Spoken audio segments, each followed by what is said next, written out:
So ayan nga guys no, pauwi na ako galing trabaho.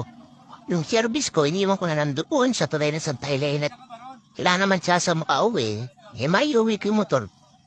Mamaya rin hapon, sira na yun. Yan, medyo traffic lang tayo na konti. Dahil pauwi tayo ng bahay ngayon eh. Nagkataon ng alas 6, mag-alas 7 na, so ito. Sinyorkat ko na lang ayan ako sa bahay, naglalakad na ako. Yan, lusong pa more dito sa parte na to, pero lubog na rin sa daan yan, namin yan ang taas ng tubig. Pag papasok na sa amin ngayon, ay may libreng, ano yan, no? Yung libreng wave na yan. Di mo na kailangan pumunta pa sa Jeds. Shout out, Jeds. O, ayan guys, so. Aba po, yan, yung sa amin sa Migawi pa roon, yan yung palalim na natin. Eh, tingnan nyo na, nahala ng kaya na makasaksi.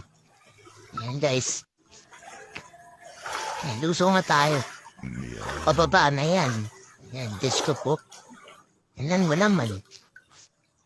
Hala pa akong hilamos eh, mawa na pumabasa ang maghilamos yung lato-lato ko pa uli na yan, lalim. Diyos ko po. Sabi, ayos. Araw-araw na lang ganyan eh. Tinawanan Diyos. Wala kaya aahon yung hagunay. Ayan o. Wala tayong magagawa. Talagang ganyan ang buhay. Tis-tis lang. Narating ang panahon dahil makakarapos. Laban lang.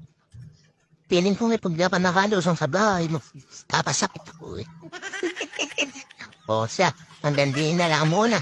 Good morning at maging